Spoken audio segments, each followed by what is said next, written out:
It really starts with our core values. We benefit at Marriott from being founded with the philosophy of taking care of our associates and they'll take care of the customer. And that simple philosophy or that people first culture is which what we used to call or what we call it. Um, I think is really what helps us not only be a great place to work and to be on that list, but to authentically walk the talk.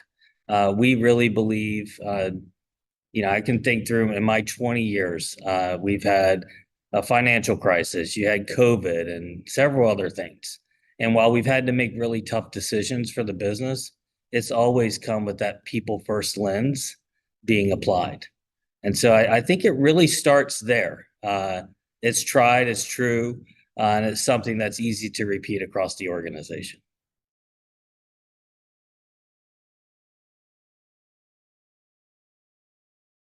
I'll give you some modern examples. I mean, I can go all the way back to 1927, but I think in this post-pandemic, uh, our culture was bruised coming through the pandemic. It was the first time we run a 365 day business, 24 hours, 7 days a week. For us to have to shutter our doors is really the first time in the history of the company. And so as a result of that, we had to uh, deploy furloughs and a number of different things that the company had never done before. And so I think during those times, it really did bruise our culture a bit. But like I said, this people first culture, we really leaned into it. And as business started to bounce back, we really took that opportunity to not only sort of pull on what's worked in the past, but to really modernize that culture. And so a few examples I would give is one coming out of the pandemic, we launched what we call our three signature elements. And those are grounded in one, growing great leaders. We felt like if we got leadership right, everything else would fall into place. And when we talk leadership at Marriott, it's at all levels. So this is not a title or a pay grade. We believe that all of our associates have the opportunities to be leaders. And simply put, a leader is someone that follows you. And so we really stress that across the organization and we dialed that up post pandemic, really encouraging our associates to be curious, to be courageous, to be connected in any and everything they did. So I think that first piece of growing great leaders really helped revitalize and sort of bring back that culture post pandemic. Second, investing in our associates. And we were very purposeful in using the word investment. A lot of times you can get caught in saying it's cost of wages, it's an expense. We really framed it as an investment because we believe an investment has a return. And so that was everything as you would imagine, making sure that we had compensation correct, that we were competitive. We also expanded our bonus plans to more managers across the globe. We dialed up our 401k, so made the match richer. We also really talked to our associates about compounding and seeing their investments balloon week after week and really helping them understand that. We launched our employee stock purchase program, which gave a wider array of associates an opportunity to own our stock, giving them a discount, the better of the open or the close of the window of the program. But I think these things coming together, our associates really did feel the company was investing in them. And it wasn't just monetarily. So we also looked at their physical, their financial, their mental well-being. We launched a program called Take Care back in 2010. And that's really been our focus on our associates and their health. And as we came through the pandemic, we expanded it just from wellness to that the physical is absolutely important, but this financial and mental well-being were two other areas and pillars that we established to really bring that to life for our associates. So collectively, that investing in associates is another piece I think that's helped us in this post-pandemic. And then lastly is access to opportunity. One of the things, if you ask Mr. Marriott what he's most proud of, so he's done so much throughout his career, but the thing he'll say he's most proud of is the opportunities that he's engendered for so many, and that Marriott has continued to provide. And so this idea of access to opportunity and giving our associates not just a job, but a career, really helping them grow within the company, making sure their voice is heard. So we also, really relaunched our associate resource groups, really giving that vehicle for our associates to come together, to bond, to be part of a community within Marriott and also outside of Marriott. We also really wanted to give our associates a voice. And so we launched a new people brand that we call Simply Be. Uh, you know, be inspired, be you. But the ideas are, we want you to begin a career with Marriott. We want you to belong to a winning team, and we want you to become the best version of yourself. And so that whole campaign, it's the first time we've done this as a company, but every voice, every picture, every video of that campaign is made up of our associates. So there's no stock footage or anything else. It's our associates telling their story to the masses. And that simple little piece, the week we launched, so we get 500,000, right around 500,000 people a week on our job site, about 25 million throughout the course of the year. But the week we launched B, that went up 33%. So people want to hear from individuals like themselves, and we feel like that's an authentic way to share our culture with others. And so we've seen that continue to bring interest into Marriott. And I think collectively, all this stuff has really worked. Our turnover has continued to drop. Just year over year, we've dropped another 13% in turnover. Last year in 2023, we hired 200,000 people. The year before, we hired about 190,000 people.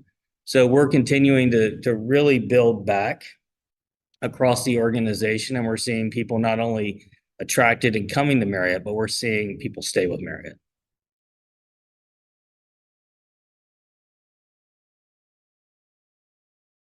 I think first and foremost, and I've tried to do this in each opportunity I've had at Marriott, I get out on the road and I really go see our people.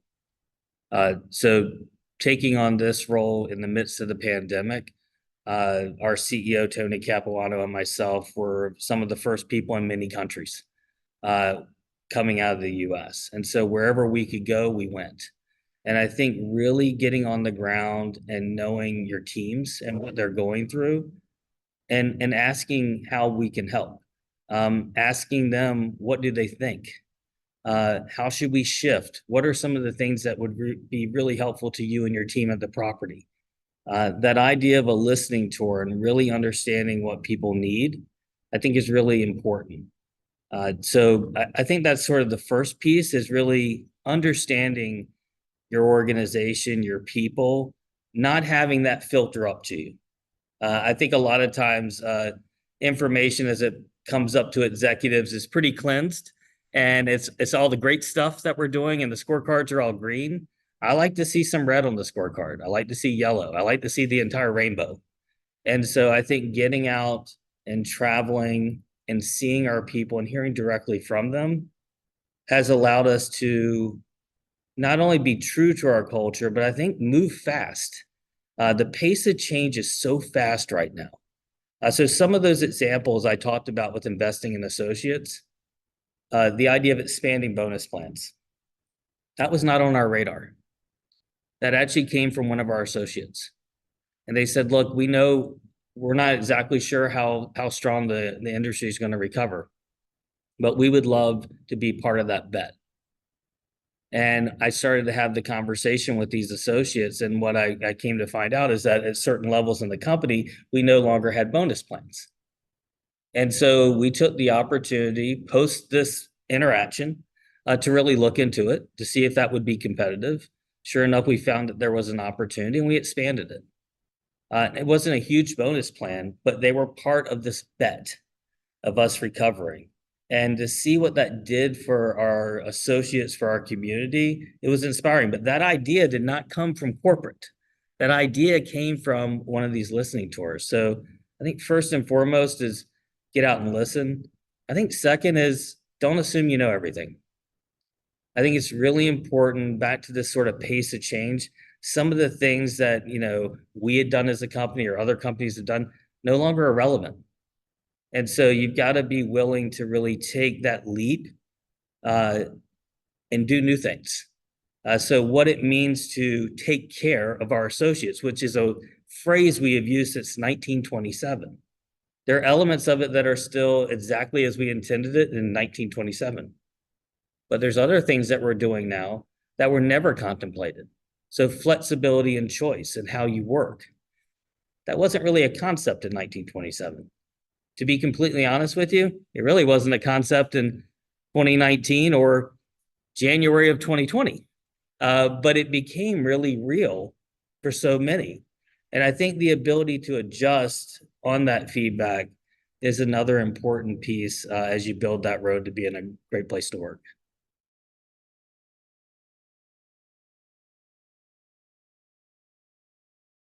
And one is it's being really mindful of your time. You know, like other CHROs, we're at corporate, and at corporate, everyone likes to meet. And so really, first and foremost is making your calendar work to really get out and about. And that meant taking some meetings on the road. That meant we're in Shanghai, and we're actually going to do this particular corporate meeting from there. But first, I mean, it sounds very like simple, but just creating the time and being effective and efficient with it is one of the challenges. The second is sort of a mindset shift. Being out and about, I think a lot of times people think you're, either coming to just say hello, or you're coming because there's a problem. Uh, Really setting up the situation that you really wanted to hear the truth. What's going on? What do you think? Really building that trust with associates, regardless of level in the organization, I think is another important component that has to be part of those trips. And then doing something about it. So if you go out and listen and you don't respond, they will know. And so I think it's extremely important that the things that are really pivotal, that really matter, that you're bringing back and working on with the team as quickly as possible. And not everything can be solved, but some of it is low-hanging fruit. And I think really addressing that quickly. And a lot of times I will write a note back or send an email directly to the associate and say, hey, thank you so much for sharing that. We're working on it. I'm hoping to have an answer here in the next couple of weeks, but I'll make sure that you're in the loop. That simple gesture really builds this bridge across the organization, because that individual is sharing that with multiple people, and then others also start to build on that trust.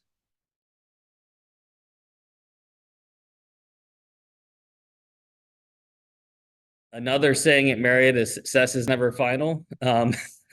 That is exactly the case here. So, I think as you're deploying new things and thinking about things differently, you have to be a bit relentless. Uh, so back to this idea of listening and keeping a pulse on what's going on, what's working, what's not working. And if it's not working, making a change. I think a lot of times there's an over escalation to commitment that something will work. And even if all the signs are reading that it's not, sometimes in corporate, the corporate world, you're slow to act on that information. I think you have to be fast. So I think to keep your ranking up, you have to constantly be true to what you say, nimble, and how you're constantly thinking about things differently, and really keeping that pulse on what the art of the possible is.